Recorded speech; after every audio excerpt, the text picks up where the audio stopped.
Oi, eu sou a Júlia e esse é o Fala Direito Comigo. O ano é 2020 e no meio de uma das maiores crises mundiais, o Brasil patina entre a ideia da manutenção da democracia e o constante conflito entre os órgãos dos poderes.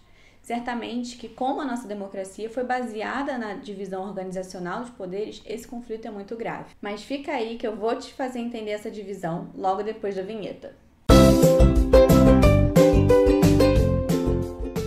Primeiro, é preciso entender que não existe essa história de divisão dos poderes. O poder é uno e indivisível. O que acontece é a divisão dos órgãos dos poderes. Então, toda vez que você ouvir a divisão dos poderes ou a tripartição dos poderes, entenda que isso é uma ideia equivocada, ela está incorreta.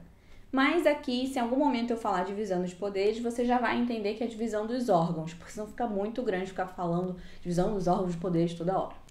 Bom, a ideia da divisão dos poderes, o judiciário, o legislativo e o executivo é bem antiga.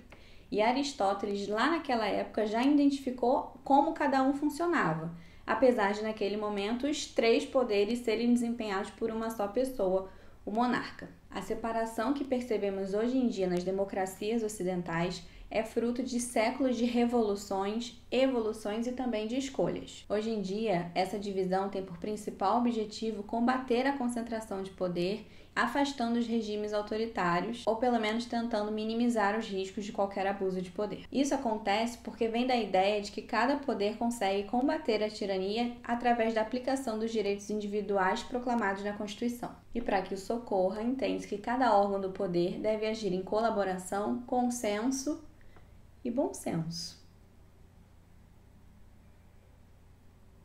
Além dos requisitos mais subjetivos, para que os poderes consigam exercer plenamente suas funções, existem os mecanismos de fiscalização e responsabilização solidária, conhecidos como sistema de freios e contrapesos, ou, para gastar o inglês, check and balances. O sistema de freios e contrapesos é, portanto, um mecanismo através do qual um poder consegue controlar os abusos que o outro pode cometer.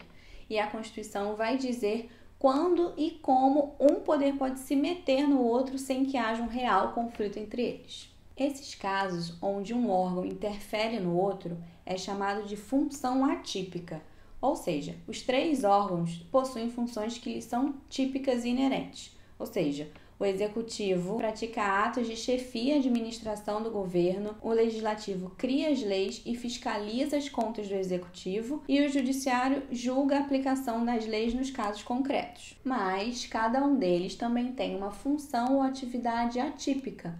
Como a gente viu lá no vídeo sobre impeachment, que eu sei que você viu, o legislativo vai julgar o presidente nos casos de crime de responsabilidade. E é assim que o legislativo controla o executivo. Também vimos no vídeo de estado de exceção que o poder executivo decreta o estado de defesa sem autorização prévia. E esse decreto vai ser posteriormente aprovado pelo poder legislativo e as ações eventualmente que existirem acompanhadas pelo poder judiciário. Consegue perceber que em vários momentos a gente consegue ver os poderes trabalhando em conjunto? Essas ações em conjuntos é a própria manifestação do sistema de freios e contrapesos. Explicando de outra forma, a gente pode comparar o sistema de freios e contrapesos a uma guerra fria.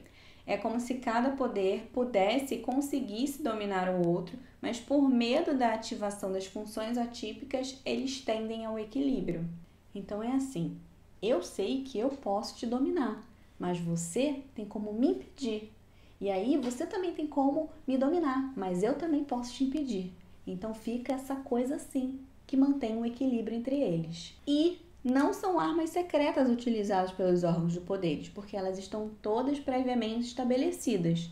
Não são secretas, mas com certeza são muito eficazes. Então o que rola? Se, por exemplo, o executivo agir de forma muito descompensada, o legislativo tem a carta na manga do impeachment.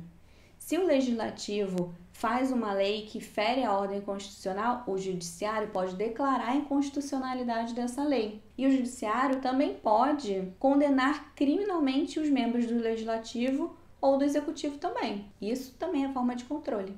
Então, para manter a independência e a harmonia entre os poderes, conforme a Constituição determina, e para também manter a ordem democrática, sem que haja usurpação de poder ou a predominância de um deles, foi determinado na Constituição de 1988 o sistema de freios e contrapesos, onde basicamente cada órgão do poder é estimulado a ficar na sua, sem excessos antidemocráticos e inconstitucionais. E para deixar claro que no Brasil existem apenas 3 órgãos dos poderes: o judiciário, o legislativo e o executivo.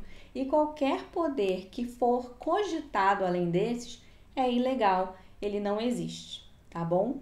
Ainda mais se você gosta de democracia. Bom, queridos, é isso nessa semana. E você que ficou aqui até o final mais uma vez, muito obrigada. E também já sabe o que fazer, né? Tem que curtir, tem que compartilhar. Se não tá inscrito, tem que se inscrever.